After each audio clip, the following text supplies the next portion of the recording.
Relatively lengthy session, but there's really a lot that happens here socially, politically, but there's also a lot of military events. We're going to try to chart out a lot of the major military campaigns, and especially sort of the eastern and the western theaters of the war. So we'll get a good sense of sort of who wins and why there's such an ebb and flow that takes place between North and South now that war had been basically begun with Fort Sumter, like we talked about last time. We'll talk about major personages, political people, economic people. We'll talk about the people at home, what's going on with them, life on the front lines, and so kind of give you an all well-rounded view of what was going on here in America between 1861 and the end of the war here in 1865, why all that happens the way that it does. So as we set up our two sort of major opposing forces, the United States and the Confederate States, both sets are going to have a certain number of strengths and weaknesses. Basically, sort of like we laid out when we were talking about how the United States took on Britain in the Revolutionary War. So if you were to sort of make a strengths and weaknesses chart like I have, this is probably what you would come up with. And I try to put these kind of in a little bit of order. Number one strength for the United States is they have a massive population advantage. They have about 22 million residents versus about 6 million residents in the South. And so, as we're going to see eventually, the Civil War is going to turn into a kind of a grinding match and almost a war of attrition, not unlike what will take place about 50 years later in the First World War, where maneuver and strategy begins to sort of wear down by the end, and it just sort of becomes who has the most warm bodies to throw into the battle. And we're going to see that the North has a massive advantage in this regard. They also have a huge industrial base. The Confederacy is lucky in that this is a war that is just at the beginning of a sort of industrialization, and they can kind of make enough to keep up. But the North has a preponderance of this. They can make cannons, they can make ships, they can make all the equipment necessary to put armies into the field continually, and of course all the supplies that these guys are going to need. Northern factories are going to be able to supply them because the North has not only a good agricultural economy, it also has basically the endemic industrial economy of the entire United States found in the North, not so much in the South. It already has the existence of a large army and navy. We will see, for example, a fairly sizable number of Southerners are going to resign their commissions or they're going to leave the Northern Army to join the Southern states, and a lot will happen from the Navy. But you know who doesn't resign? The ships. The ships don't resign. They stay on the U.S. Navy list. And so we're going to see that not only is the U.S. going to start with a fairly good Navy, their industrial base is going to allow them to increase that lead over the South, which of course is a big problem because they've got a very long coastline to defend. The railroad infrastructure that we talked about a few chapters back is going to play a major role in this because the transportation infrastructure necessary to get troops to the front, change them in various positions, then of course continue to resupply them, is going to be one of the major strategic factors in the war, why it happens the way that it does, where battles are fought. A lot of them are going to be in relationship to railroad lines because this is how the supplies are reaching the front. And they're going to be fighting for places like Corinth in Mississippi. And like, where's Corinth? I've never heard of this. Yeah, but it's a railroad junction near the Mississippi River. And so all of a sudden now, okay, that's a very important strategic location. And so this transportation infrastructure, as we had seen, about 3/4 of it all is in the North. They've got this massive advantage. And of course, they have the industrial base to not only produce more, but if it does get damaged, they can repair it. The South, not so much. The United States also has a stable government and a stable economy. It had been in existence for about 80 years. They could print money, they could raise taxes. It's not to say that they're not going to have trouble. Every major war brings all kinds of trouble, but they are going to have the ability to weather this. Right? So when we look on the weakness list, because not everything goes in the United States' favor, and the number one weakness they really do is they have a string of series of weak military leaders. And in a lot of cases, it kind of starts at the top with Abraham Lincoln. He's got a lot of courage, moral and otherwise. He understands sort of the clarity of purpose, but he's not a military guy. He never really had a whole lot of military experience. He had a brief sort of turn in the militia where, by his own words, he fought more mosquitoes than the enemy. And he doesn't really have a good understanding of it. He's got a very capable mind, but he has to basically self-educate himself as the war is going on the best sort of strategic policies to follow. And many of his subordinate generals are not a whole lot better off. Some of them he's going to be saddled with are political appointments, people that really don't have a great deal of business being generals of armies or generals of major parts of armies.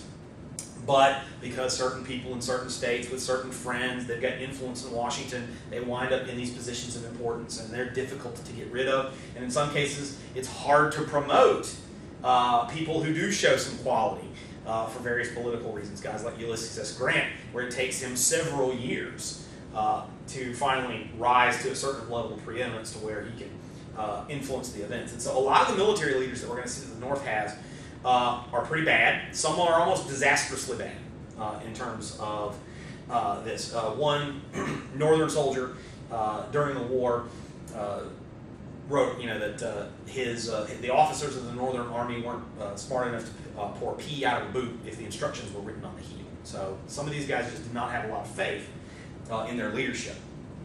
They also have the onus of conquest.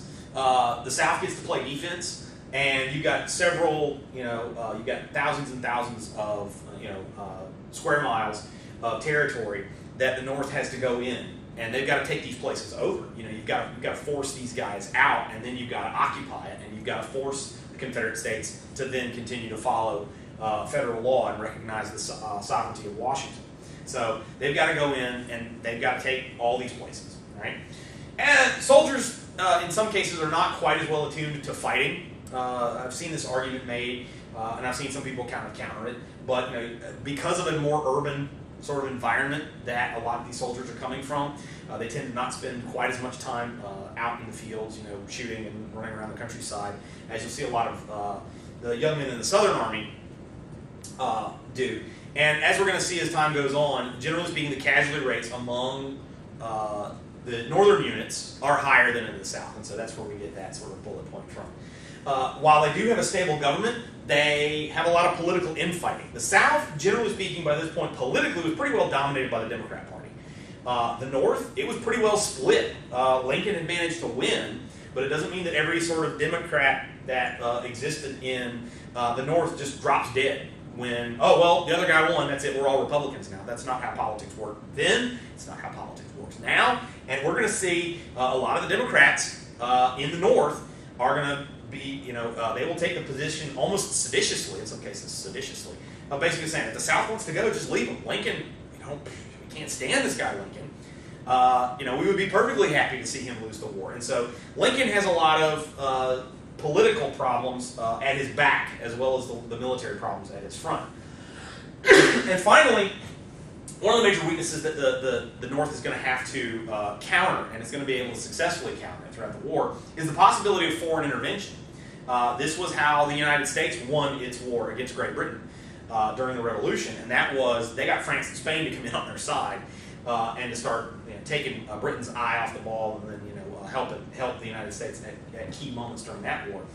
And of course, as especially countries like England, at this point here in the 1860s, they look at a growing, robust, economically vibrant United States as a threat to them as the growing world power. Britain is looking at this point massively expanding its colonial holdings all around the world, Africa, all the oceans, East Asia, and they see a United States with a growing industrial economy as a threat. They don't want to see this happen. So a split in the United States, where you got two smaller United States, two Americas, that would be really great. That would be really great from Britain's point of view. They would love to see these guys get broken up. And of course, Britain is perfectly happy with backing the South because they're getting most of the cotton for their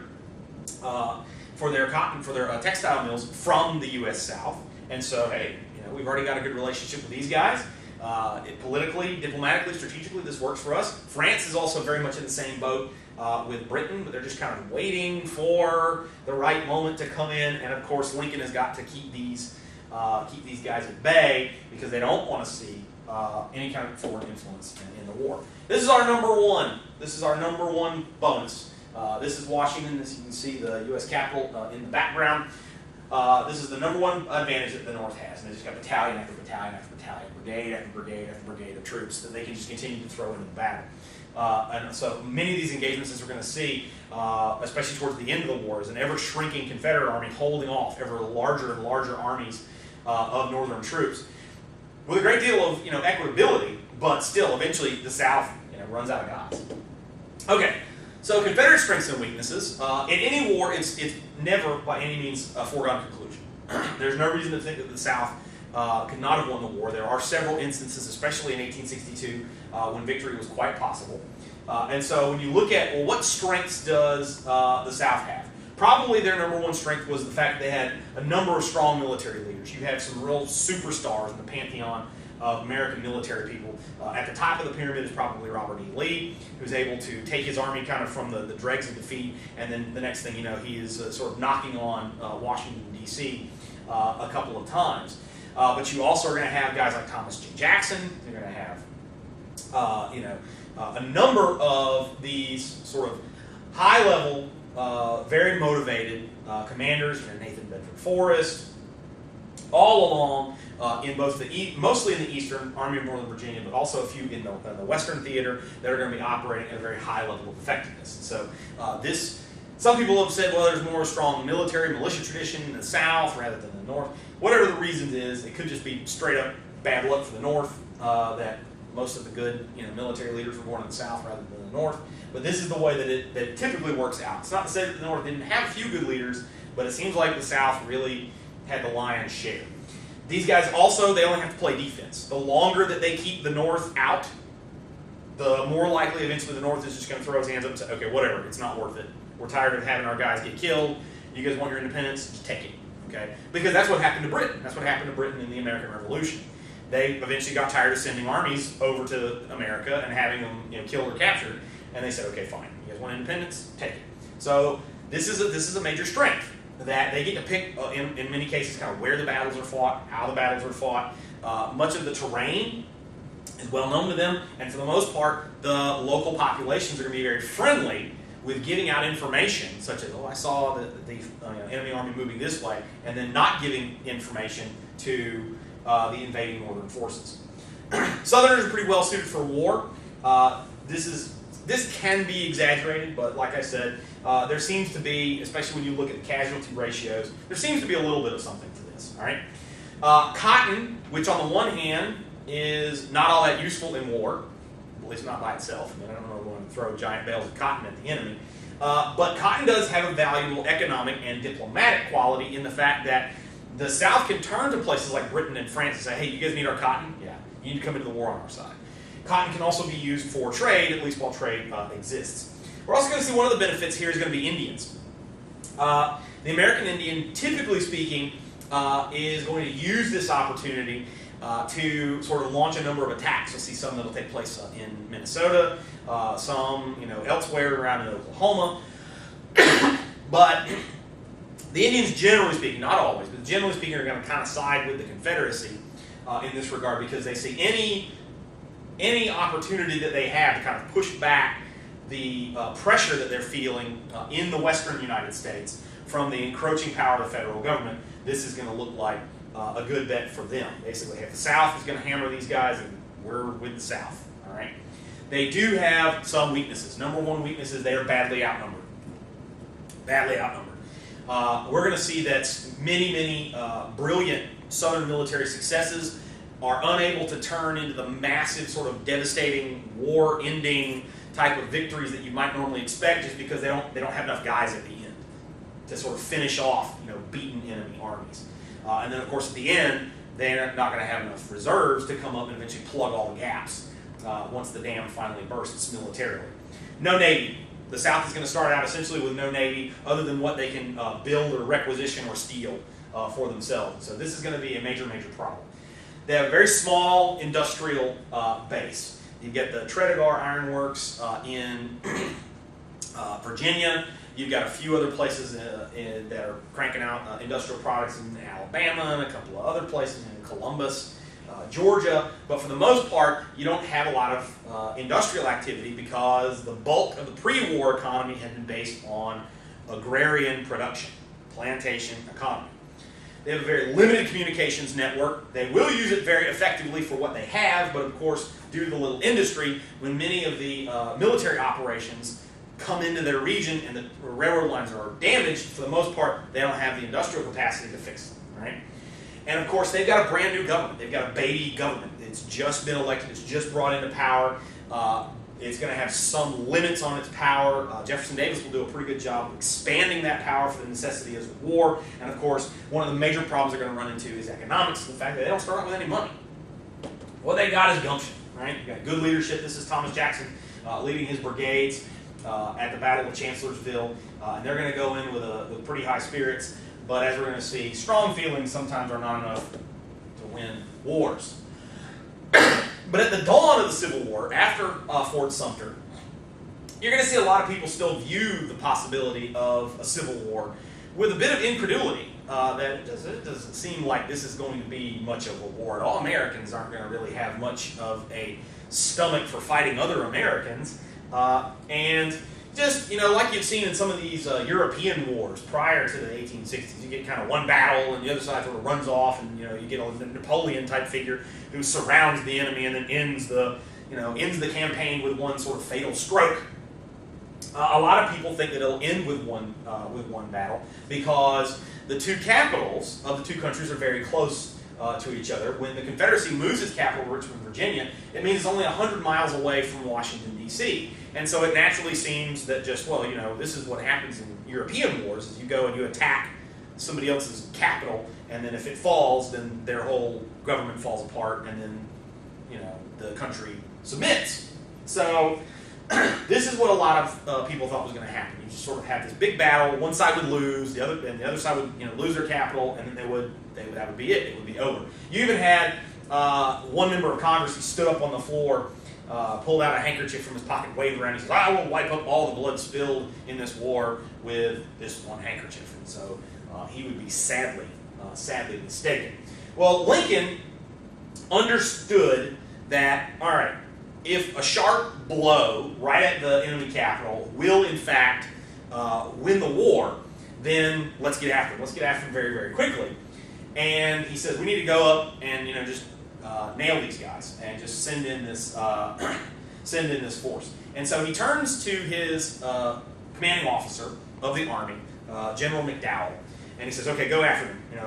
And of course McDowell says, wait a second, the troops are just now coming in. Most of these guys are still civilians. They're not really sure exactly what all they're doing. We got hodgepodge of command.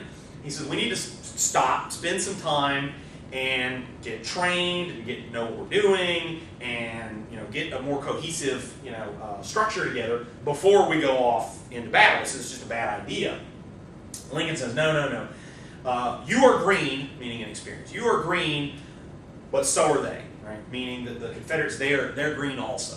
And so, okay, sir, I'll go and I will do it. And they begin to march down directly, basically towards Richmond, Virginia. They would capture Alexandria, just across the Potomac, very, very quickly, and then begin marching toward one of the major railroad junctions in Northern Virginia at a place called Manassas Gap. All right. Now, once this happens, the Confederates are now fairly well alerted as to the main line of Confederate attack, or Union attack on the Confederacy. Are they going to come directly overland? Are they going to come in from the western part of Virginia through the Shenandoah Valley? They didn't know exactly where this was going to take place, but now, okay, McDowell's forces are moving directly across the bridges of the Potomac. We know exactly where they're going to be coming in from, so we can now take our forces, which we've kind of spread out over the entire region, and to begin to concentrate them. Well, one of the things that McDowell had kind of counted on, and I guess Lincoln had as well, was that, well, all these Confederate forces that are spread out, they won't be able to march and meet at a battlefield very, very quickly. Which, if they were marching, this would be true. But the Confederates used the telegraph in order to instantly send messages to all of their forces, and then, of course, the railroads to bring extra men from the Shenandoah Valley in order for them to reach the battlefield on time. Interestingly enough, basically everybody knew this was an open secret that there was going to be a battle. I mean, nobody nobody was surprised. So much so that picnickers from Washington, actually people that, just like you might go out and watch a soccer match or something, and you kind of bring a blanket and maybe a picnic lunch, and it's like, okay, we're going to watch these two armies fight each other. This should be great fun because people were morbid back then. There's nothing on TV in the 1860s, so they got to do something with their time. All right. Now, the battle was actually a pretty confusing affair, especially compared to some later ones. And one of the early problems, of course, is neither side was wearing what we would consider to be the standard uniforms of the Civil War. The North was mostly in the dark blue that they had, but they also had some units that were wearing gray, because gray was actually just the color of militia units. The dark blue was the regular army units, and then the gray was worn by the militia. And of course, you did have the Confederates mostly in gray, but you did have several of them that, they had purchased their own uniforms. Or their local militia said, nah, we're not wearing gray, we're going to wear blue. And then, of course, you had some guys that were dressed like North African Zouaves from the French army. It was a confusing kind of mess for battlefield identification. Now, the United States did have the early advantage. They do numerically outnumber the Confederates, especially in the early part of the fighting. And it was a pretty good plan. They were going to feint towards the bridge over Bull Run Creek, and they were going to send one force. Oh, look, we're coming across the creek here. And so as the Confederates would come up here, another wing of McDowell's army would swing around the creek at a different location and outflank. It's pretty good military strategy. Okay, and for those of you who've never tried to fight a major battle, this is actually a pretty good idea. We're coming here, and then you hit them someplace else.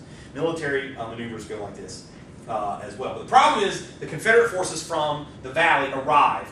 A brigade of these soldiers under General Thomas Jackson hold this line as a brigade of Texas troops ahead of them. They fall apart under the weight of this sort of flanking wing of the Federal Army, and it looks like victory is going to be had for the North. Jackson's forces held firm. They held firm. They held firm on this. So much so that General B, who was in charge of the Texans, as his men are kind of shattering around him, he sees Jackson's men just holding firm, and he shouts, he says, "There stands Jackson like a stone wall, rally on the Virginians." Meaning, all right, the Virginians under Jackson, they're not breaking, they're not running away, they're holding the line. This is going to give us an opportunity to get ourselves reconsolidated, and Jackson is going to hold firm. He is going to hold firm there, and as the sort of the Union assault on his position kind of recoils, right? Jackson then is going to launch a counterattack as they're disorganized. He's going to drive these guys backwards, and eventually we're going to see that a group of Confederate soldiers wearing dark blue uniforms are going to charge up the major topographical feature, which is Henry House Hill. The Union had placed several batteries of cannons up there, and they're going to be coming up the hill, and this young lieutenant, battery commander, he comes in and says, okay, we're going to get ready to go, the section leader. All right, we're going to fire on these guys because here they come. And the battery commander, he comes, oh, no, don't fire on them. Those are our men. No, I think those are Confederates, sir. And he was confused by the uniform. And, of course, by the time they were up close enough where he could tell for sure that that was not the face of retreating Union forces. It was, in fact, the faces of attacking Confederate forces. It was a little bit too late. And so we're going to see that Henry House Hill is going to fall. The guns are then going to be captured by the Confederates.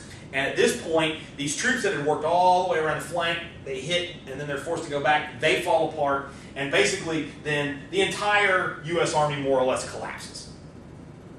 They're going to start falling back, and then they're going to start retreating, and then they're going to start running, and then they're going to basically rout. A lot of these guys are just going to throw down their weapons, and they're going to straggle back to Washington.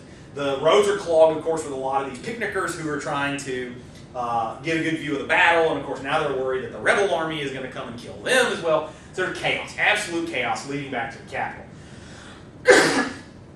Washington was initially sort of alarmed. Oh, the Confederates are going to be hard on their heels. The problem is that after the battle, the Confederate army was almost as disorganized as the Union army. If they had had a good, well-organized, well-trained force, there's no reason to think they couldn't have just picked these guys off as they're sort of retreating back to Washington, especially since many of them were disarmed, and possibly, not very likely, but possibly taken Washington, and maybe into the war, I don't know.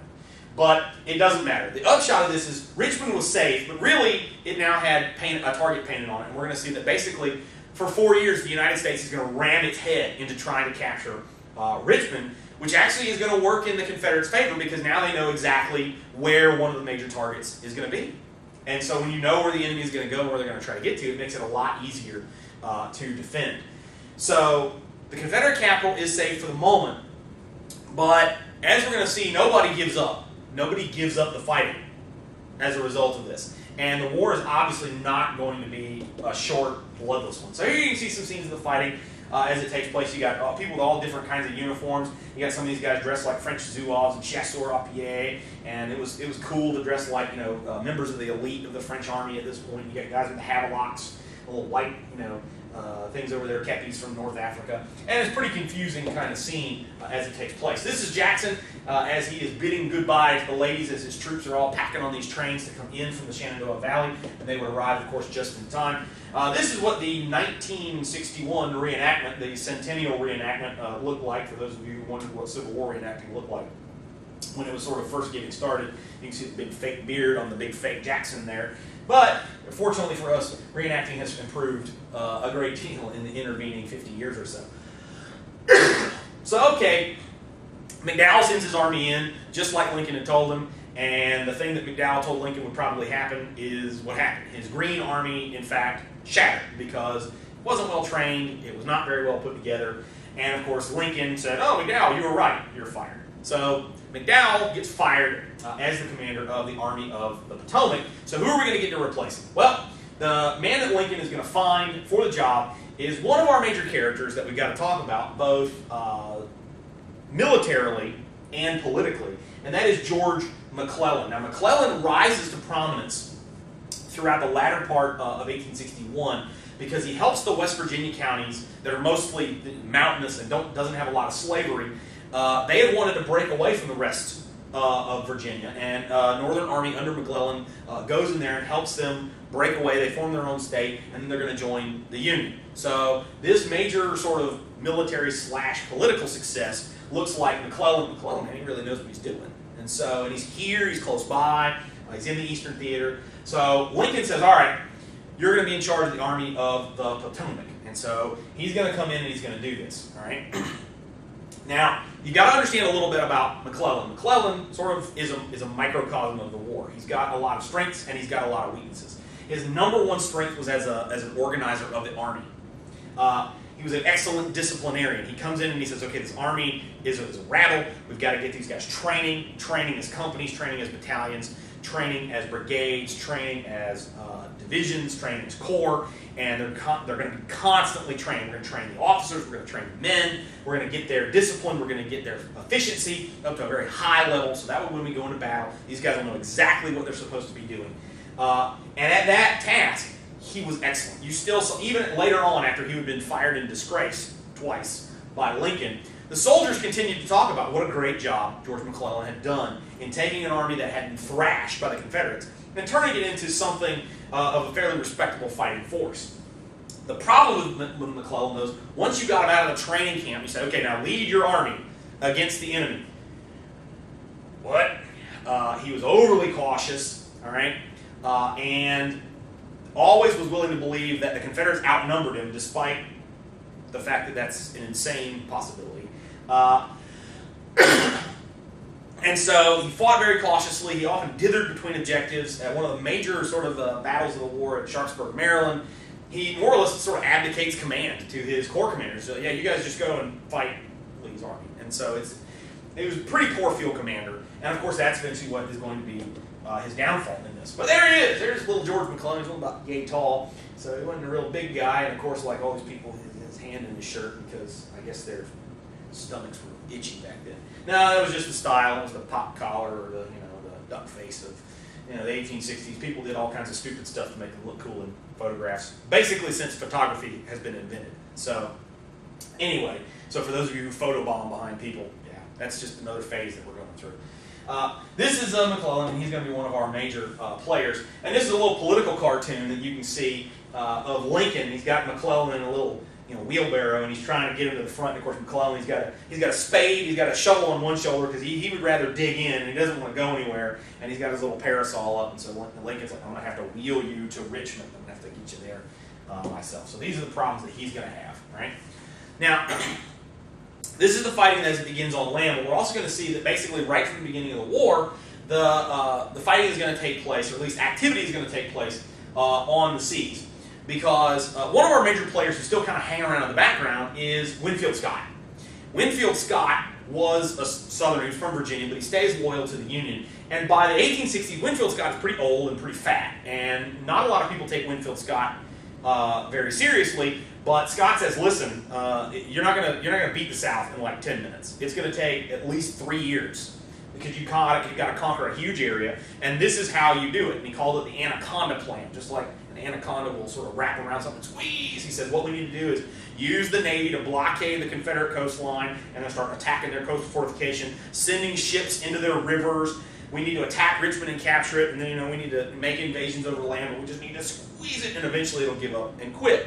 And of course, a lot of people sort of laughed at him in military. Sort of, you don't understand how wars are fought. We fight like Napoleon, these lightning campaigns and these brilliant maneuvers. And Scott's like, "Okay, you guys are going to listen to me, whatever."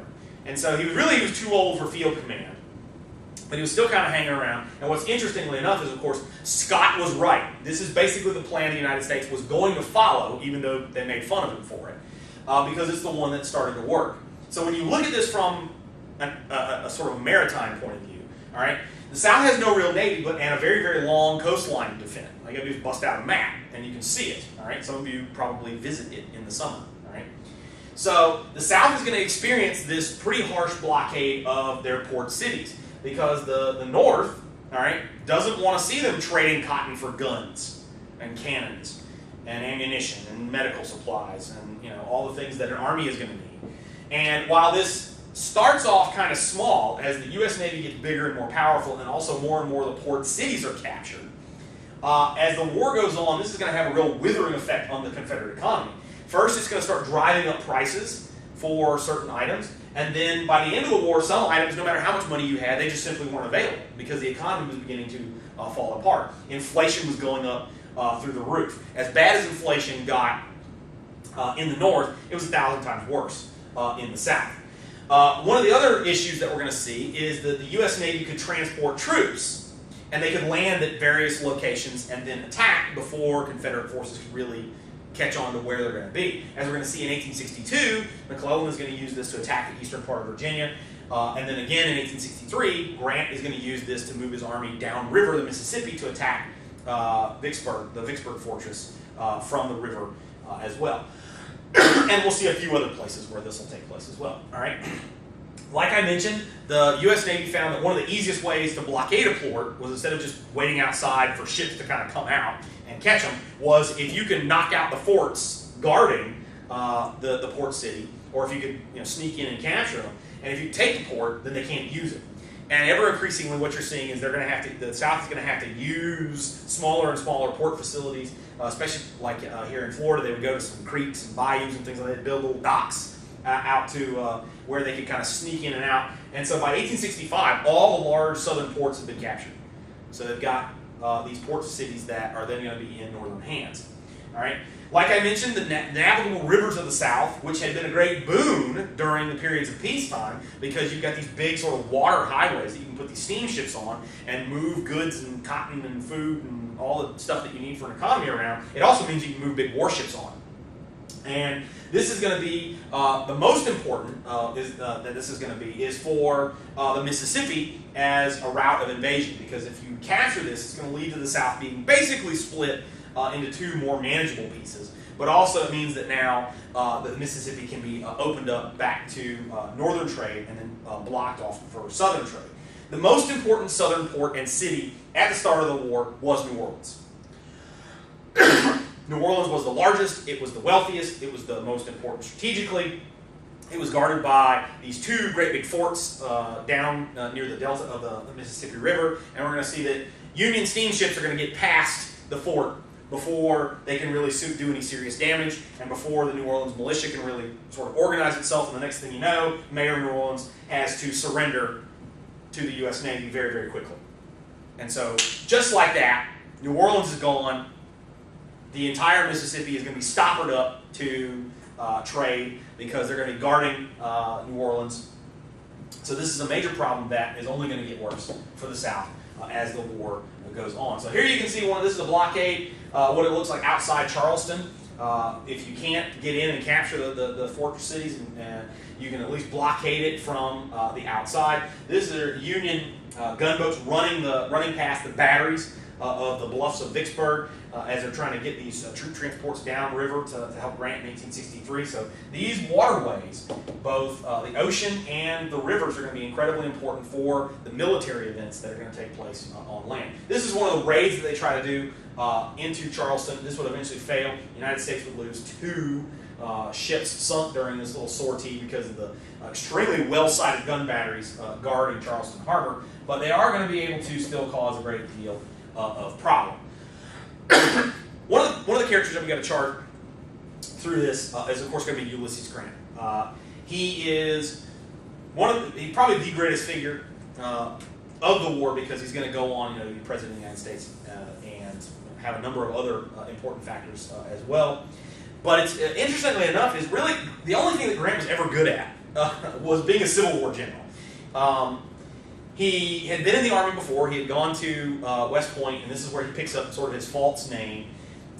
Instead of his real name was Hiram Ulysses Grant, and he was worried that they would find out that his initials were Hug, and that he'd have Hug emblazoned on his footlocker, and all of his cadet friends would tease him, and they, I don't know, hug him, I guess. But anyway, I know that nicknames have sort of gotten worse in the intervening 150 years or so, but he was worried about that, and so he was pleasantly surprised to find that the registrar had accidentally received the name Ulysses Simpson Grant, Simpson being his mother's maiden name, and he said, that's fine with me. At any rate, he had been known as Sam his whole life, so his friends, I don't know, they'd never called him Ulysses, because who would call somebody that, even if it was your name?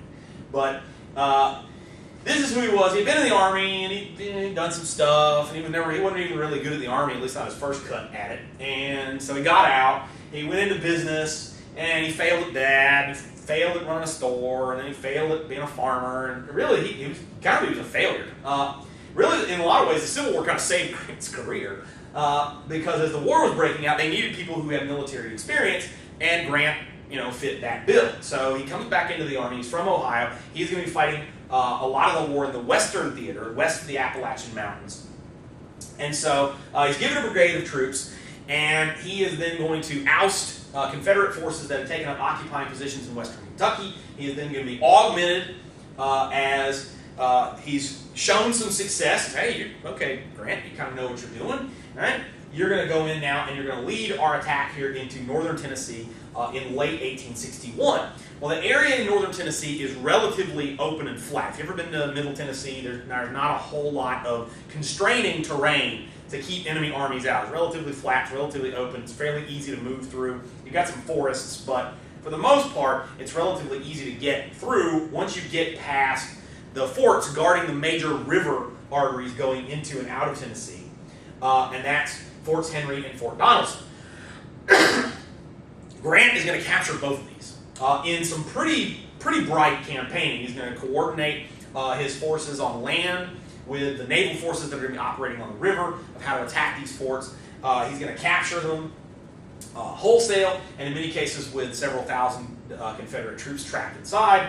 And so he becomes something of a political sensation as a result of the news reporting on this, that supposedly when the Confederate forces, they asked for terms of surrender. Okay, what terms do you offer for us to surrender the fort? And of course, Grant said unconditional surrender. So his initials, U.S. Grant, was Unconditional Surrender Grant. That's pretty cool, military nickname to have. And so he was basically augmented up to having his own army, and he is then tasked with moving down the Mississippi River through western Tennessee towards Mississippi in order to kind of close off this whole area from the Confederacy, for the Union. And he's got his forces near a place called Pittsburgh Landing, and it's the eventual drive they want to get to is Corinth, Mississippi. When his forces that are camped around Pittsburgh Landing, and they begin to report to their superior officer, we were hearing movement out there that we think the Confederates are kind of on their way. And of course, you had guys like William T. Sherman, who was one of the brigade commanders under Grant. There are no Confederates for 20 miles. They're all the way down in Corinth. They don't have the organization to get all all the way, get all their forces together and attack us here. That's crazy. Grant didn't think that it was, he didn't think that it was much to worry about. And of course, he had put his army in an extremely stupid position. It was surrounded on like 3 sides by water. You had a swamp on one side, a creek on the other side, and of course, then you had the Tennessee River at his back. And so he was kind of hemmed in where he was. And if he's defeated, there's no way to retreat to, unless you want to grow fins and gills and something like that to try to swim away. So he doesn't believe that the Confederates are going to attack him either, and he's in fact just waiting for reinforcements to show up under Don Carlos Buell, and then they're going to march out and they're going to go down to Corinth. Now, of course, the Confederacy, they were very alarmed by Grant's moves through western Tennessee. And they began using their railroad network to lift in troops from many of the Gulf states, including a few regiments of troops from Florida, to come up and build a very large army at Corinth. And under Albert Sidney Johnston, they marched northward, and they said, okay, we're going to catch these guys off guard, and we are going to hammer them, we're going to outflank them. And they completely catch the Union forces off guard. They're going to drive these guys backwards, they're going to drive them through their camps, and they're going to knock them backward from position to position until they run up to a fairly kind of elevated area over a little sunken road that they would eventually refer to as the Hornet's Nest, because all these trees allow the battery positions for the Union gunners to kind of mow down huge ranks of the Confederate troops. But eventually they hammer them backwards and backwards until they're on this one final little ridgeline around Pittsburgh Landing. And by the end of light of the first day, they've got Grant's men hanging on by their fingernails. Grant is riding among them. So you guys, you got to pick up. We got to make one last final defense. A lot of these guys had given up fighting. They were sitting by the river. They were just waiting to get killed or captured. And Grant's forces, they're sort of at the edge. They're at the edge of breaking. Darkness descends, and at the end of the first day, it is looking like this is all going Confederate. Next day, we're just going to polish these guys off once there's enough daylight to resume military operations. Over the night, though, Grant gets one thing and doesn't lose another. The thing that he gets is reinforcements. Don Carlos Buell's forces arrive, another brigade of troops march in from the north, and so his army now outnumbers the Confederates. And more importantly, the troops that are coming in are fresh. They haven't been fought, they haven't been shot to pieces yet. And the thing that he doesn't lose is his nerve. Yeah, they surprised me. Yep, they knocked me backwards. Yeah, they almost defeated me. But they're tired too, because the first day of the fighting was a bloodbath. There's a small pond, there's actually a series of ponds, but there's a fairly large one in the middle of kind of the fighting that was taking place here. And so many corpses were nearby, and then wounded soldiers would kind of drag themselves over to it to drink, that they bled so much into it that apparently a thick layer of blood sort of covered the surface of the water, and that to this day it's known as Bloody Pond as a result of that. The blood's actually not in it anymore. I just saw it a few months ago. Actually has a little goldfish in it. It's fairly cute. And so what we're going to see is Grant then counterattacks the next day. This kind of throws the Confederates backwards. Whoa, we didn't know you were getting a lot stronger. And then, of course, eventually they are tired. They are fought out, and they eventually break, and they will retreat all the way down to Corinth. Now, in the aftermath of the battle, even though Grant is the winner, a lot of the other generals of the other armies are all writing to the Lincoln administration. You guys got to get rid of Grant. You guys got to get rid of Grant, because Grant, what an idiot. He left his men in a trap. He left his men in a bad situation. I just don't think that this guy needs to be in command of troops anymore. Lincoln thought about it. And he says, should I get rid of this guy? A lot of people are telling me to get rid of him. Eventually, Lincoln decides, no, I'm going to keep Grant on the list of generals. He is going to kind of spend some time in the doghouse as a result of getting caught with his pants down at Shiloh. But Lincoln decides that, no, I can't spare him. He fights. One of the major problems, of course, in 1862 was that generals that were kind of scared of, really coming to grips with the enemy. Grant, no, you go after him.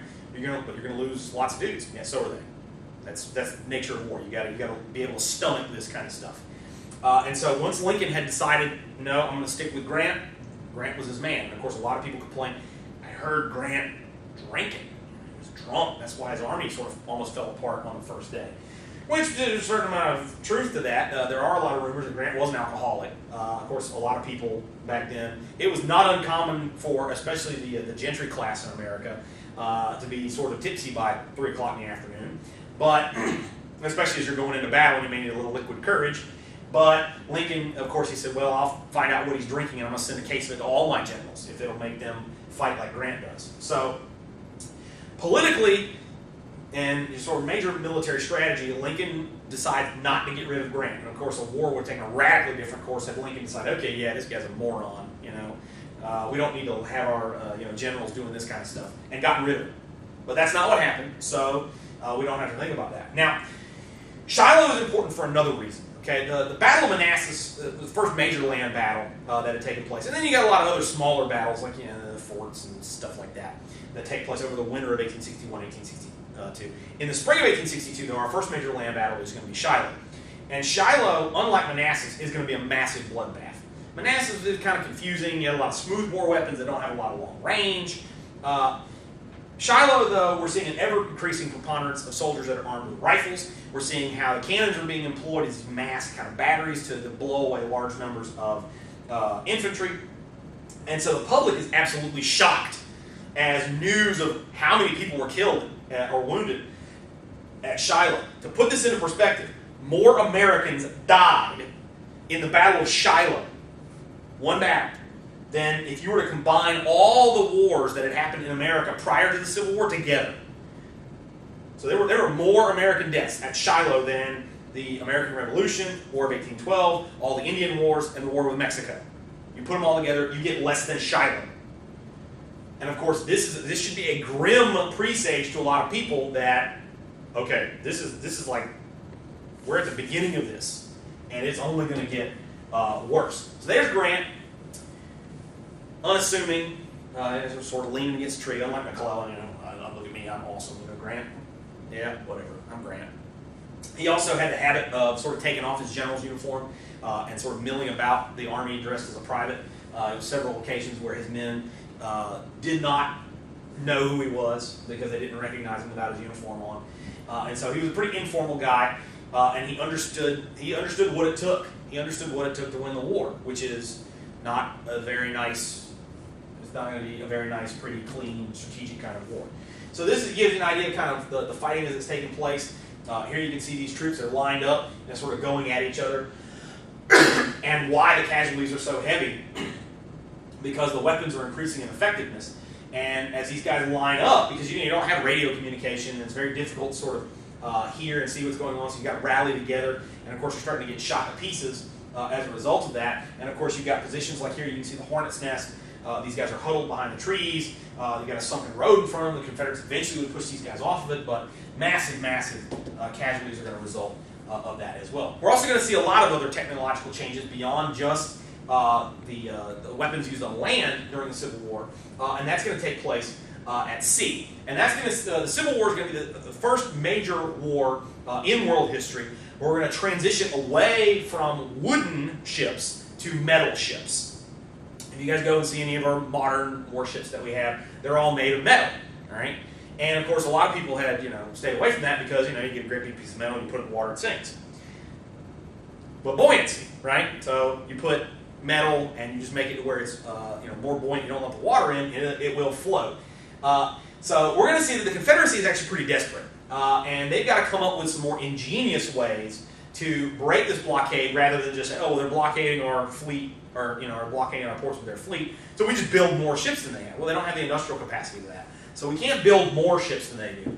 So maybe we build one like really awesome one, or just a few really, really awesome ones that they can't cope with.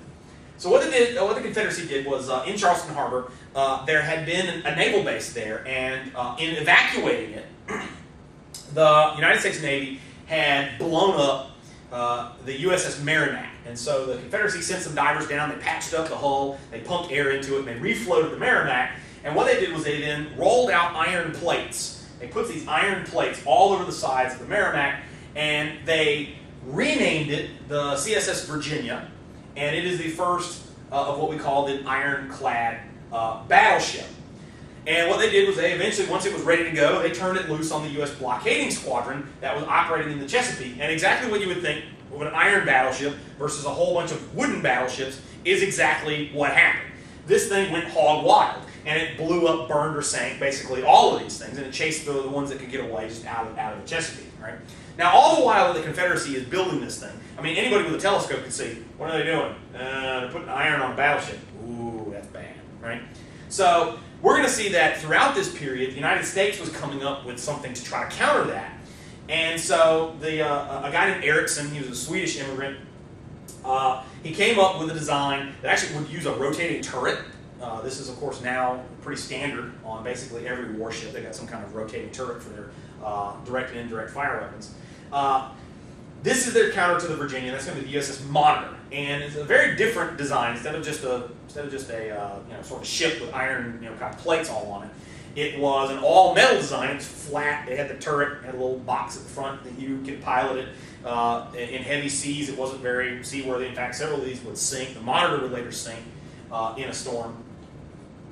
And so what you're going to see is the next day, the Virginia comes back out, and I think they're just going to kind of polish off the rest of the U.S. fleet there. And then, of course, the Monitor comes in to stop these guys. And we're now going to have the first ever battle between iron vessels. The battle itself was a draw because neither side could damage the other. And they basically spent a few hours sort of clanging shots off of each other's hull. I imagine that the crews in each of these were deaf, boom, boom. Basically, you got to serve in a giant bell with cannonballs bouncing off the hull. But both sides are going to continue to make several more iron ships. And especially when the Confederacy was able to launch these against the wooden fleets of the U.S. Navy, they had a great deal of success. The South even went so far as to make a submarine. The Hunley, it was named after its designer, and this would be the first submarine. It was not the first submarine ever invented. There are a lot of people that experimented with the idea of a vessel that could kind of go under the water and go and then come back up. And they had tried to use these kinds of things in warfare before because that's a neat idea. You'd be able to sneak up on a ship from below, right? And what it did was it had a mine, that was attached to the end of a big stick, a big spar. And they would, with a spike, they'd poke it into the bottom of the hull, and then they would back up, and there'd be a line that would play out. And then eventually, once the line was tight, you keep backing away from it, it would pull the pin on the device, and it would blow a hole in the ship's hull, and of course, a lot of water come in, and the ship would sink. And the Hunley would go out, and it would sink the Housatonic using its mine, and then it would sink on the way back. So.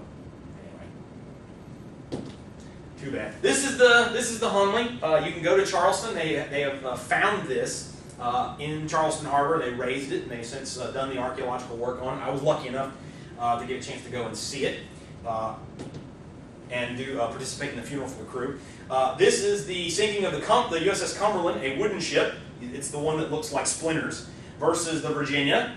And there's the Virginia, as it's a big iron battleship, just blowing the tar out of the Cumberland, which is what we would expect. And then the great big, engagement between the Monitor, this weirdo-looking cheese cracker box type of ship, versus the Virginia, and both of them just bang, bang, bang, bang, bang, and banging each other around until finally, by the end of the day, the Virginia is forced to retire to its base because it can't chase off the Monitor. Here's a better view of the Hunley, give you an idea of kind of what it looked like, at least according to one artist rendition. If you go today, actually, it's a little bit more sleek than even this look, because a long time we weren't exactly sure what it looked like. But very, very excellently designed by Hunley. Just, it's still kind of early. The technology isn't very well there yet, although it would succeed in sinking a ship in war.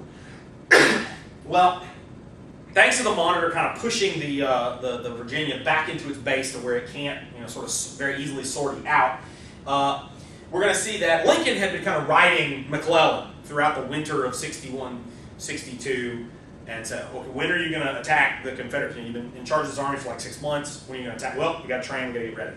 And then finally, as we're getting here close to spring of 1862, Lincoln is like, hey, if you're not going to use the army, you mind if I borrow it, right?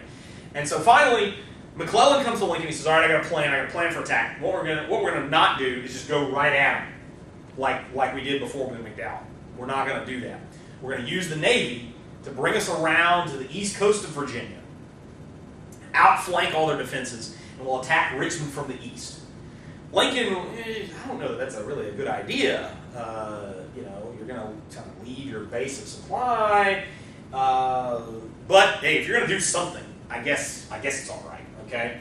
And so finally in the spring of 1862, he is going to move his army by water up the James River onto the James Peninsula from the Atlantic, all right? So this does kind of what, at least at first, what McClellan says it's going to do. It's going to catch the Confederate forces off guard. They don't expect his forces to be able to move that quickly. And they have to start falling back from northern Virginia. And they finally get their forces down to Richmond, and they get them repositioned to the east. But McClellan has a very large army. They outnumber these guys. They fight a series of battles. And the northern army gets so close to Richmond here that they could actually, the officers could actually begin to set their pocket watches off the ringing of the church chimes that would ring every hour in Richmond. They were so close that they could hear the church bells in Richmond. And to make matters even worse, Joseph E. Johnston, who was the commander of the Confederate Army, is wounded in the stomach when a shell explodes at the Battle of White Oak Swamp right outside of Richmond. So if you're President Jefferson Davis, you can hear the artillery fire.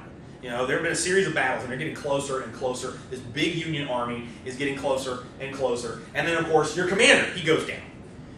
Jefferson Davis is really kind of at a loss. The only person that he's got on hand with any kind of senior military experience is Robert E. Lee, who had been captain of engineers in the Mexican War. He had held the rank of full colonel in the U.S. Army before resigning it to come south. And Robert E. Lee, at that point, was in Richmond as special military advisor to Jefferson Davis. He was kind of the guy that was telling Davis, who had had a little military experience himself. He had served as Secretary of War, but Lee was the general guy who could come in and say, all right, this is what we need to do with armies. Here you go, Mr. President. And so Lee's the only guy on hand. It's like, sort of, okay, our commander's going down. We got one guy left. Hey, Lee, it's you. You got to go and, save us all.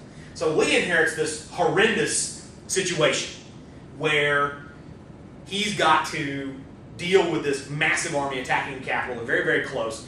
And so Lee's plan, you counterattack. You hit them. Because they won't expect that. Because what sane person attacks a larger army?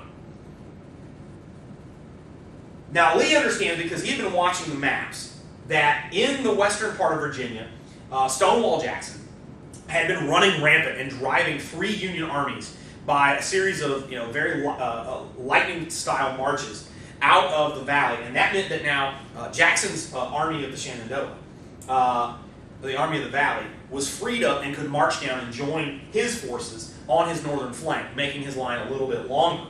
And so that's exactly what he decides to do. He lines up most of the, just a thin number of troops to defend Richmond, and then begins outflanking and hammering the right flank of McClellan's army, even though his forces technically are inferior. Now, for those of you who aren't big on military strategy, usually the bigger army attacks the smaller one, and not the other way around.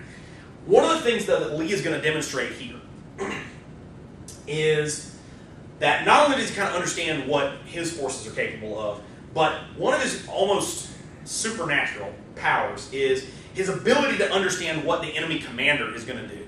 And he understands that McClellan, as he was getting closer, was getting more cautious. McClellan's a cautious guy.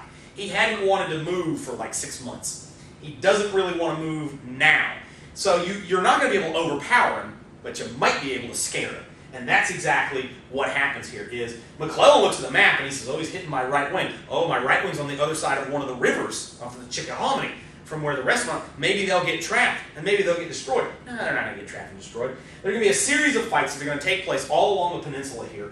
And it's going to be referred to as the Battle of 7 Days, because there's going to be 7 sort of battles. Not 7 successive days, but 7 sort of major confrontations that are going to take place. Only one of these is an unqualified Confederate victory, and that's the Battle of Gaines' Mill, and that's because General Hood is going to lead a charge sort of right through the middle and break the Union line, but all they do is fall back. And it is major, major casualty inducing for the Confederates. They lose tons of troops in pulling these guys back. But Lee maintains the pressure. He acts like a guy who is really sort of waiting and laying in sledgehammer blows to McClellan's forces. So McClellan concludes, well, this guy got me beaten. McClellan begins to backtrack and waver his forces and begins to withdraw them from Virginia because he concludes that he's been beaten. He hasn't been beaten by a superior army, he's been beaten by a superior general. And that's exactly what takes place here. Lincoln, for his part, is disgusted. You had this huge army, you got beaten by these guys, you caught them off surprise. If you had pushed a little harder early on when you had major numerical advantage, you'd have been in Richmond. And so he fires McClellan, removes McClellan from command. Lee's men are elated. You've got to put this into perspective of how important morale is to an army. All right, it's not all numbers and guns and how much food they've got and stuff like that. A lot of it is spirit. Human spirit is incredibly important. When Lee takes over, they're broken. Okay, they're pushed back to the edge of their capital. They've got this huge enemy in front of them, and then this old guy with like a white beard. They called him Granny. When he first got there. He takes over, and all of a sudden they're attacking. They're driving these guys backwards. McClellan's whole army retreats. Utterly transforms. Okay, it utterly transforms them. Lee would rename the army. He would call it the Army of Northern Virginia, and from this point forward, it would gain a much different spirit as a result of that. This is the Lee that we remember from the war. For most of his life, he didn't have the sort of the white beard. He grew that actually fairly early on in the Civil War. But it's become kind of his trademark look. He also wore the coat of a colonel, despite the fact that he was the highest ranking general officer, and all he did was kind of change the arrangement of the buttons. He liked the coat so much that he wore it through much of the war.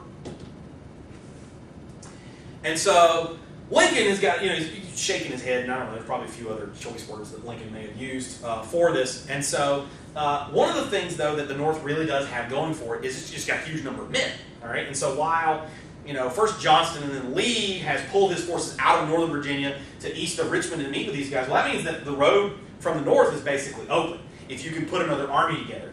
And so Lincoln, throughout this period, okay, I think we can gather enough forces to attack Richmond from the north as well, which would be great if you could kind of make it happen. The question is, who are you going to get to put in charge of this force?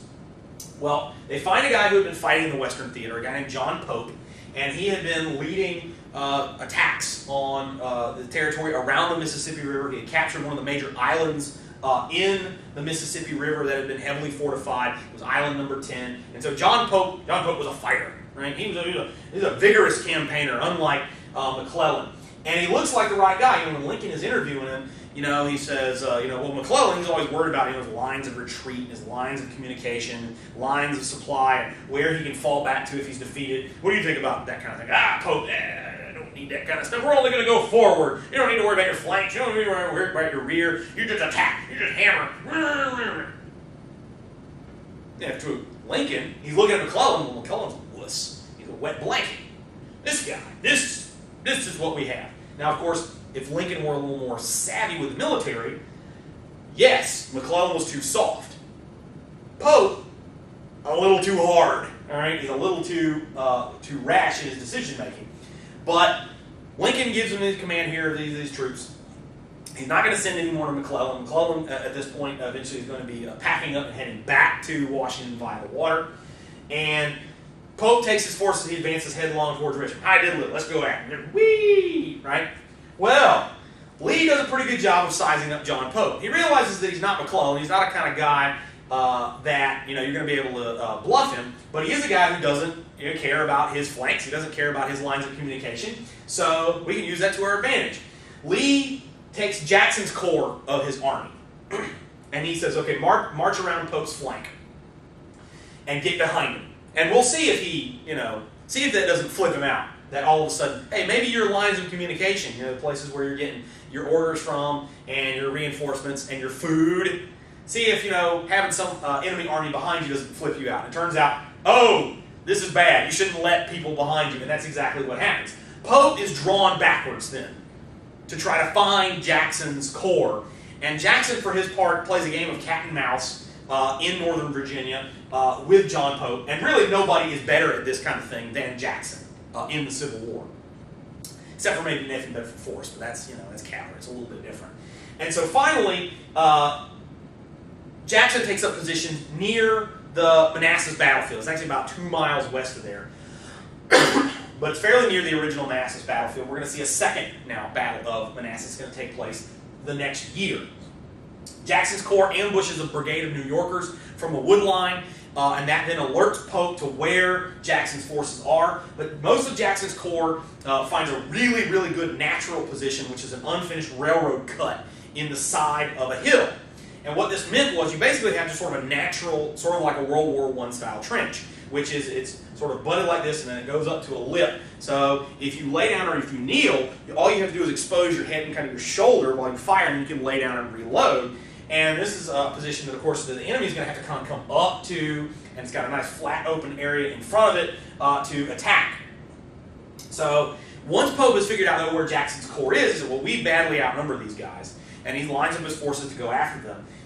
And so he goes at them headlong. And Jackson's men fight these guys off tooth and nail. By the end of the day, Jackson's men run out of ammunition, but they continue fighting. They fight by throwing the stones that were in the railroad bed. They fight with the clubs butt into their muskets. And so at the end of the first day of fighting, Jackson's men are kind of holding on, barely, but with a great deal of ferocity. All right?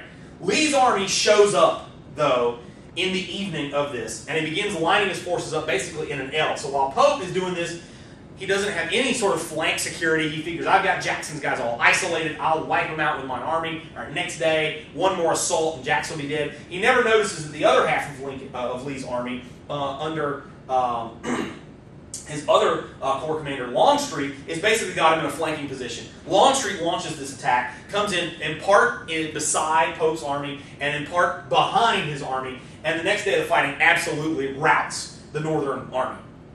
Pope's forces are forced to withdraw in pell-mell retreat. This clears basically all enemy armies from Lee's front. Lee now says we've got to take the initiative and we've got to go from defense to offense. We've got to prove to some of these northern states, and then also maybe to some of these foreign powers that are thinking about recognizing our independence and helping us in our war, that we can win on northern territory. He invades Maryland. Maryland actually, despite the fact that it's still in the Union, is still a slave state, pretty pro-Southern, and in fact, had Lincoln not locked up some people at the beginning of the war that were pro-Confederate, Maryland may have seceded from the Union. And so Lee wants to go into Maryland, tell them, hey, look, we're the Confederate Army, you guys want to join up, you guys really ought to secede, you really ought to join us. And of course, if he can get them to do that, then Washington, D.C. is surrounded on all four sides and you have to evacuate the capital. So that's a pretty bold plan. And of course, Lee's plan is to go into Maryland, and instead of having his army eat off of the Virginia's produce, they will eat off of Maryland and Pennsylvania's produce. Well, Lincoln removes Pope. Pope obviously is a big fat loser. And of course, he's got a major emergency. You've got Lee invading Maryland. Is he headed for Washington? Is he headed for Philadelphia? Is he headed for central Pennsylvania? Where's this guy off to? Who do we have on hand to try to deal with this? The only person that's nearby that's got any kind of senior level of Army experience and that the Army would trust to be in charge of them is McClellan. So this has got to be a bitter pill for Lincoln to swallow, that he's got to turn to McClellan and say, oh, okay, you've got to do this. So McClellan is going to go off sort of chasing after Lee's army. Once Lee realizes that it's McClellan after him, all right, okay, McClellan is going to be slow. He's going to be cautious because he's McClellan, all right? So what Lee does is he spreads his army out to various points in central and western Maryland, in and around kind of Washington County, in order to take advantage of the fact that McClellan is going to give him a little bit of time to gather supplies, recruit some soldiers, and then also capture the arsenal at Harper's Ferry, because this would be a major boon for supplies, guns, ammo, uniforms, all this kind of stuff. And so, but it's normally pretty dangerous to have your army kind of spread out when you've got an enemy coming in. You want to unite and kind of fight as a cohesive unit. But the problem with this for Lee is that he had made several copies of his movement orders, so that way all of his commanders would kind of know what the deal was. And one of these gets dropped. One of these gets dropped by one of the couriers, and one of these sort of chasing sort of federal units picks it up and then gives it to McClellan. So McClellan now all of a sudden, I know where Lee's army. They're all spread out all over the place. And so this is going to light a fire under McClellan, and now all of a sudden he starts moving very, very quickly because he knows exactly where Lee is. This gives you an idea of kind of what the fighting here in the first part of the Second Battle of Manassas looked like. These are some troops here of Jackson's corps. As they're fighting them off at the end, they've run out of ammunition, and so they're hurling rocks, and they're keeping these guys off of them until eventually the fighting of the second day, Longstreet's guys just completely outflanked. All right. Lee is pretty surprised because McClellan suddenly turns into a different general because McClellan advances very, very quickly, and so Lee sends out now new orders. Okay, everybody's got to unite at our central location, which is Sharpsburg, Maryland. Sharpsburg, Maryland, all right, has the Potomac River. It has a little ford that they can get across. The problem with this, though, is recent rainfall has swollen the river. So if Lee is defeated around Sharpsburg, he has no avenue of retreat to get out of here. All right, they would fight a little delaying action battle at a place called South Mountain, and it would hold off McClellan for a little while longer. And then as McClellan marches his army towards Sharpsburg, he turns sort of back into the pumpkin, if you will. Midnight approaches, and he stops being the aggressive George McClellan and knows exactly where Lee is, and we've got to go and now fight a big battle we got to fight a big battle with Lee. And so I'm beginning to get very, very nervous. Okay, his plan for destroying Lee's army, and Lee's army, like I said, is really badly outnumbered. He had divided it up into some kind of parts. He had lost some of these guys due to straggling. They had already fought sort of two major engagements, and we're going to see a huge number of troops have been called up to defend Washington and to defend Maryland. And so Lee is very badly outnumbered at Sharpsburg, but what we're going to see here is McClellan's plan to deal with this is actually just going to break down into several small battles. And for the most part, McClellan is going to be sort of disinterested. He kind of turns to his corps commanders that command the major chunks of his army, and just, okay, go get them. You're going to come in from this way, you're going to go that way, and then you guys come in from here. And then he's just going to kind of sit back. He's not going to take a very active role. All right. So what we're going to see, we're going to diagram out here the Battle of Sharpsburg, or also known as the Battle of Antietam. You see two different naming conventions for Civil War battles. North typically named the battle after the nearest body of water, a river, lake, or something like that. And the South typically named after whatever town was nearby. So to Southern, it's the Battle of Sharpsburg. That's why I call it that. So what we're going to see is guys like Hooker's Corps and a few other units are going to attack Jackson's forces. In the early AM, the pre-dawn darkness, you're going to see massive artillery bombardments going to take place on the northern end of the Confederate line to try to capture a hill, all right, that's got a small sort of German immigrant, a Dunker church on top of it, and they're going to be approaching from various woods, and they're going to be driving in sort of Jackson's outlying formations. Of course, Jackson immediately is going to start calling for reinforcements, and in front of this kind of hilly area is going to be a big cornfield, and it's September, so the corn is going to be over your head high. So this early AM battle is going to have a lot of artillery initially, and then eventually we're going to see these infantry battles are going into this cornfield where you can't see anything, at least not initially. It's going to be a very sort of back and forth kind of thing through the cornfield for most of the morning, until eventually all the corn is going to be cut down from bullet fire, from rifle and cannon fire, and men sort of trampling it down. And you're going to have these units go in, and they drive them off, and then they get outflanked, and then these guys come in, and they get shattered by the artillery, and then follow-up units come in, and then they get hit from the other side. It's a very confusing kind of mess. The Union forces would drive Jackson backwards. They would eventually drive him off the hill with the Dunker Church on it, but Lee's line on his left in the north is finally going to hold by about 9 or 10 o'clock in the morning. And so this is the area that is going to take place, the first battle. So what you're going to see, instead of one big battle, like you'll see that it looks like on the map here, it's actually a series of small battles. And what this means is Lee is going to be able to move his troops from places that are not being attacked up to places that are being attacked. And then, it's going to take place here. Okay, we move here. And then eventually we'll see finally reinforcements to deal with what's going to take place on the right. Had all these attacks been coordinated, probably you get a very different result than what we're going to see here. This is a brigade of Texas troops as they're making their way through the cornfield on one of their counterattacks to drive the Union forces out of the area. And as you can see, already midway through the battle, the corn is taking a pretty heavy toll. And as somebody who's trying to move a large group of troops in a Civil War battle through a cornfield, it's not as easy as it sounds. It's pretty easy to get lost even marching through corn when you're supposed to be shoulder to shoulder. Where is everybody? That's it. I'm lost. At one point, I was orienting my company not on the flag for our side, but on the flag for the other side. They're all red, white, and blue. So anyway, pretty confusing mess here in the cornfield.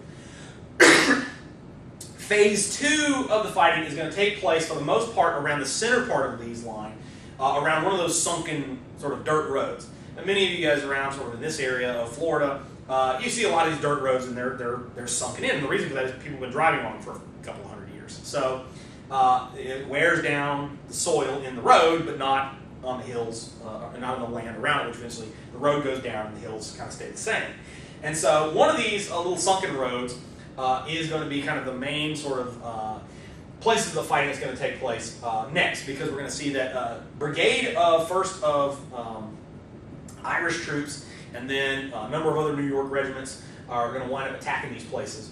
And so Lee had taken a lot of troops out of the center part of his line to send up to Jackson for the first part of the fighting, but several brigades of Union forces are going to attack the South Carolinian and eventually also some Florida and Alabama troops in this sunken road.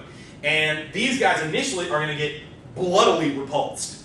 You first had to crest a hill that was kind of above where these guys were, and what that meant was all these guys that were coming towards the sunken road were all silhouetted against the sky behind them. Made them very easy targets, and of course, they're in this little sunken lane, and they've got the wood from what had been the fence piled up as little breastworks, and so they're firing at these guys as they're coming up and over this hill and in this open field in front of the sunken lane, and they're blowing these guys away. And in fact, had one of the Alabama brigades not misunderstood its orders and pulled back and left a gap, it may have been that these guys would have never broken through. The U.S. does eventually break through this territory. They would outflank the South Carolinians, and then now they are firing. These guys are just lined up directly in front. They start firing down and blasting these guys at close range. And this eventually would earn the nickname Bloody Lane as a result of that, all the dead South Carolinians that were in it. But the problem is these guys, the Confederates, just fall back to a hill right behind it, and they reform their lines. And at this point now, the U.S. troops in that sector just they don't have the strength to kind of push directly through into Sharpsburg as well. So this is the area that you can see what's taking place with this. Is these guys under Sumner's Corps trying to break through the sunken lane. They eventually would sort of push these guys backwards, but forces there are going to hold. This is Thomas Marr, and these are the Irish. This is the Irish Brigade. It was made up of New Yorkers, though, of Irish immigrant ancestry. Some of them were, a lot of them actually, were just Irish immigrants themselves. They all basically spoke Irish. Marr rides in front and says, all right, we're going in, and they give the battle cry in Gaelic, fa blah, which is clear the way, and they go in, and they get slaughtered. Okay, these guys get cut to pieces. Marr himself would be killed. The color bearer, anthropologists actually found this guy's body on the battlefield, and they found that he had 18 musket balls in it. He's going up. He's carrying the flag, so that way they'll have a place to rally on in the confusion of the battle. And of course, that makes him a perfect target because he's carrying a great big flag in a battle. And 18 musket balls are going to hit him. And of course, he's dead when he hits the ground. They actually have to pry the flag away from him because he's got it in a death grip as this takes place. So very, very difficult fighting for the Union forces. This is what Sunken Lane, Bloody Lane would look like before the war, when it was a nice, cute little country road. You may go, buggy riding with your girlfriend or something on it. But you can see how it forms a natural sort of entrenchment that these Confederate forces can use. This is our reenactment of the battle or this part of the battle at Sharpsburg of the Sunken Lane. And you can see Confederate forces are here. Yours truly, I was with the Florida troops just off this, of course, taken from the perspective of the Union forces. They're trying to work their way towards them, and of course, they're all getting gunned down as they get closer and closer to the Confederate lines. And this is a post-battle photograph taken of all the heaps of South Carolinian forces that were killed in the Sunken Lane once the Union forces outflanked them and then just started shooting them up. So all of that fighting begins to sort of die down by about midday. So you have an early morning fight that takes place near the cornfield, and then you kind of have a mid-morning fight that takes place near the sunken road. And then we're going to see an afternoon fight that's going to take place on the south end of the line along Lee's right. And the problem with this is the U.S. 9th Corps is under the command of a guy named Ambrose Burnside. For those of you who are familiar with the term sideburn, yeah, it's this guy, literally. All right, and they're held up at a bridge over Antietam Creek. They come up to the creek, and at this point, Lee has really thinned his defenses. All right, on the right, the right hasn't been attacked at all, and so he's been bringing up troops. And at this point, there are only about 500 guys from Georgia that are sitting on these little woody hills overlooking the bridge. And as troops try to get across it, all they have to do is aim at the bridge. And you just fire as many times as you can, and you kill a whole bunch of them. And you got piles of bodies. These guys can't make it over, and then you kill a few more. And so they've got them at a choke point. The ironic thing is, of course, Burnside is such a goober, all right, that he doesn't realize that Antietam Creek is only this deep, okay? He doesn't have to walk across the bridge. Just go across the creek. You know, your men's feet will get wet, but they won't get shot. There's no way that the 500 Georgians, all right, and all you Georgia fans, I hate to break this to you, but 500 Georgians can't hold off 9,000 Yankees. It's just not numerically possible, okay? The only way you can do it is if you force them all to try to get across the bridge, which they would try to do like dummies, all right? But even with the choke point, finally one of these New York regiments, they come up and they're like, okay, we'll just rush across the bridge and we'll take it. We don't care what kind of losses we take. And they rush across the bridge, and they finally would get on the other side, and they begin driving the Georgians off the hills. And so now Lee is in a precarious situation. His right flank is completely open. You've got 9,000 guys under Burnside's command that are coming across the creek, and now they're forming up, and they're going to hit Sharpsburg from the south. This is bad. Everybody else is in the middle part of your line. They're fought out. Everybody is in the northern part of the line. They're all fought out. Who can come down and defend the southern approaches to Sharpsburg? Just at this moment, reinforcements arrive under Virginia General A.P. Hill. A.P. Hill had started the day about 20 miles away. His forces were the ones that had been left to capture Harper's Ferry. They're going to come in to the battle, having marched something like 15, 20 miles that day. And then they're going to have to fight a battle. There's only about 5,000 of these guys in Hill's division. And they're going to have to face down about 9,000 guys under Ambrose Burnside's corps. But they're going to arrive on the battlefield just at the right time, just in the right place, which is they're going to come onto the battlefield on Burnside's left flank. He's going to come down, he's going to hit them at a surprise location, and of course they're going to have to kind of try to turn to meet these guys, but they're going to crush the flank in, they're going to come down partly behind them, and so this is going to push Burnside back away from the line. The fighting is going to get more and more desultory as time goes on until eventually Burnside, okay, I can't take it, all right? Now, in all of this, to give you an idea of just how ineffectual McClellan was, all right, not only does he not manage the battle very well, all right, he doesn't sort of take much of an active role in trying to coordinate what's going on with his various parts of his army. He does have one corps in reserve. And he says, okay, he actually has a good idea. You know, Lee's left is messed up bad. You know, the center's messed up bad. The right's messed up bad. They're all fought out. We got one big group of fresh troops. We just send them right at the middle, right at Sharpsburg, and they'll just smash through. And crush these guys. And he says, all right, you guys are going to come up. And the corps, are you sure you want to do that? We're the last reserves that you have. We're the last reserve, the last army of the Republic. You sure you want to send us in? And what a ridiculous question, you know, to ask McClellan, which is basically you're coming to the kind of the all-time, you know, one of the all-time military chickens, and you're giving them, listen, don't you want to have one more chance to chicken out? And of course, McClellan, oh, you're right, you are my last reserves. What if Lee, you know, materializes like 20,000 more troops using his wizard powers? And it was absurd. McClellan's like, you're right, we better not attack. And of course, that's what, you know, that's where the battle sort of going to end.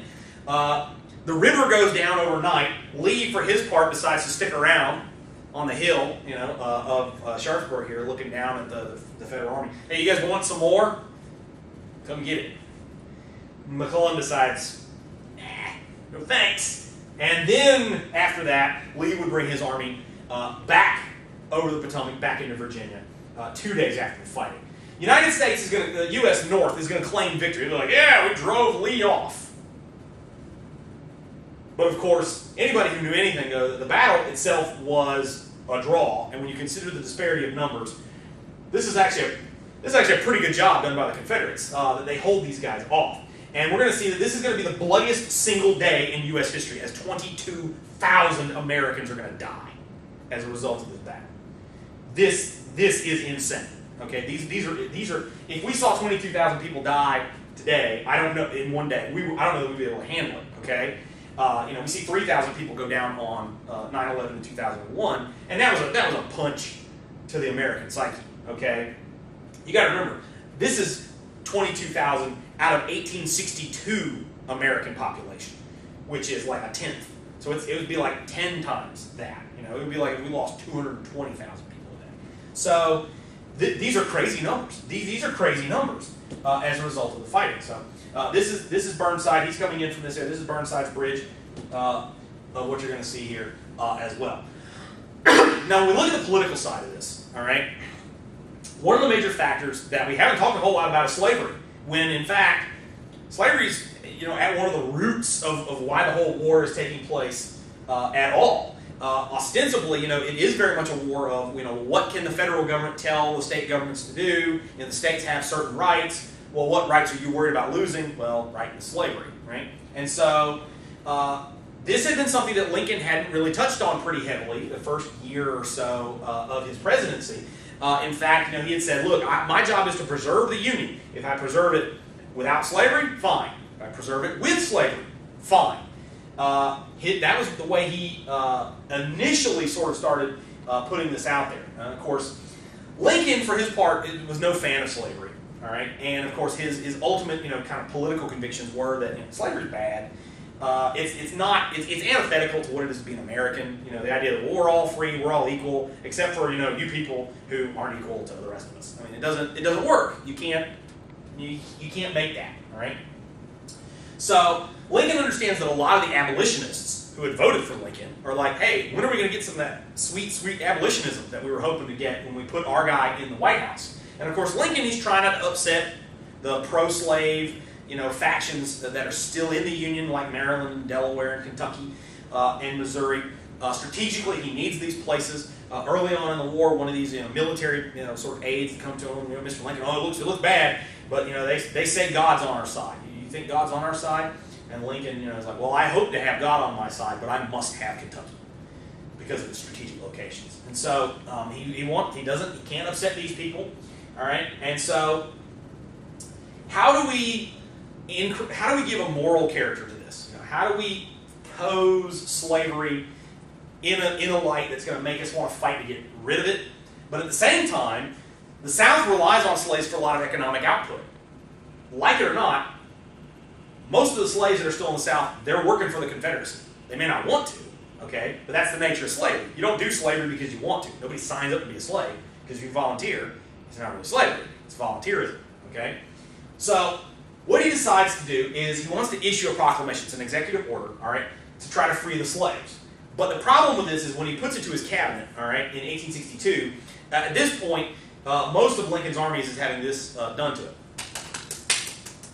And so what it looks like is Lincoln is just sort of getting desperate, right? That he's being sort of thrashed by Lee's army in the East, and his armies in the West aren't doing as great as he would like. And so they tell him, like, listen, you need to wait for a Union military victory, so it doesn't look like you're just, let's try freedom for the slaves. Battle of Antietam is going to be close enough. It's not technically a great big Union victory, but you can play it as one. Oh, we defended ourselves from the invading Confederate forces. I thought we were supposed to be invading them. Shh, It looks like a big victory. And of course, when you had Lee, sort of punching you in the crotch for a few months, and you managed to come close to a tie with him, that is a big victory. So that is going to be enough sort of political muscle for Lee to issue this. Now, as I mentioned, you've got to be careful not to alienate the slave states that are still loyal to the Union. So the proclamation itself, when we look at what it actually did, and not what it supposedly did, the proclamation only freed slaves in areas in rebellion to the United States. So if you're in one of the Confederate states and you're rebelling and you're all confederated up, your slaves are free. However, once these areas are under U.S. control and you're cooperating with the United States government, slaves were not free. So in a lot of these areas, like around New Orleans and some in Northern Virginia, some of these other places, yeah, you're still enslaved. So if you're a slave in Maryland, yeah, you're still a slave. Deal with it. Okay. So when you look at this, no slaves are really free. I mean, there's not like going to be some guy in sort of central Mississippi who's going to pick up the newspaper like, free the slaves. You can walk outside, hey, all you guys, you're all free now. President of the United States said so. No, okay. Let's look at what he's actually trying to do with this. All right, one, political and sort of moral. Right, galvanize abolitionist support and then sort of moral support for the war. It now begins to take on a more moral character. So yeah, look. We haven't expressly said that we win the war, slavery ends, but that's kind of the direction that we're going. Two, he understands that they're not going to let the slaves go in the South. Okay, they're not going to read this proclamation from the guy that they absolutely hate, Lincoln, and let their slaves go because he said so. But as word begins to spread, maybe the slaves will learn of it, maybe some other people will learn of it. They'll leave the plantations. They'll stop working for these guys. Any kind of unrest that you can create in the South is going to be a valuable commodity. This is Lincoln presenting the Emancipation Proclamation to his cabinet. This is them reminding him, hey, you need to not do this while we're having our faces bashed in by Lee's army. So he's got to wait a little bit. And then this is sort of the collector's edition, right?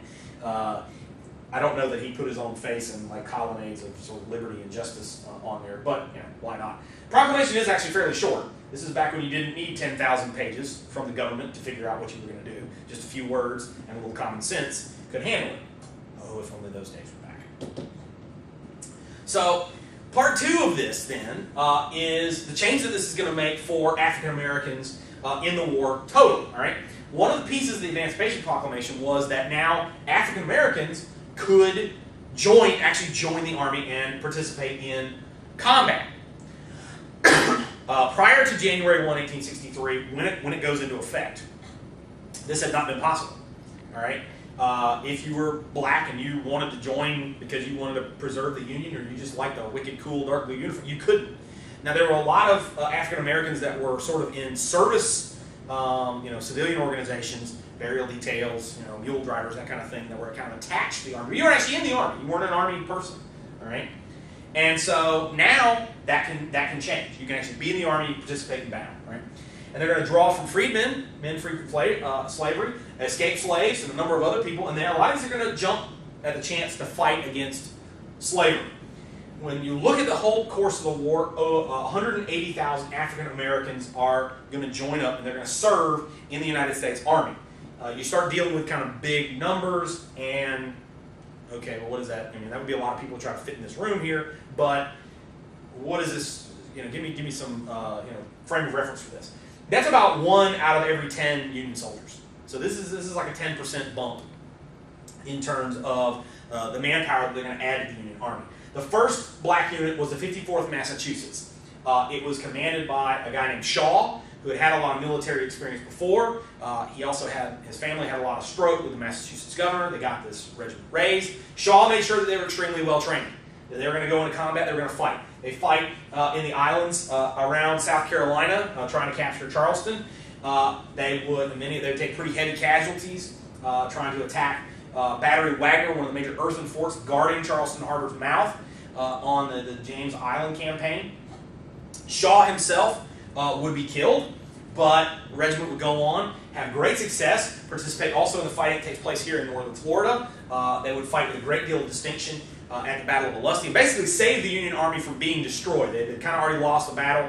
The 54th Massachusetts and the U.S. colored troops that were with them were kind of at the back, and then they come into the battle just as the Confederates are kind of pushing their way forward, and these guys hold them off long enough to allow the rest of the army to get away without being destroyed. All right? So if you want to make an argument of kind of the best sort of regimental-sized combat unit, 54th Massachusetts is probably it for either side of the Civil War. Now these guys, it doesn't mean racism gone. They still face a great deal of racism. They were treated completely differently than white soldiers for basically the entire war and in almost every way. One of the things they couldn't do is they couldn't be officers. The only white guys could be officers. So you could be all the way up to sergeant major and be African American, but you couldn't be a lieutenant or higher. That was it. White officers were the only thing the U.S. Army was going to be comfortable with, and that you just had to deal with it. For the most part, even though the 54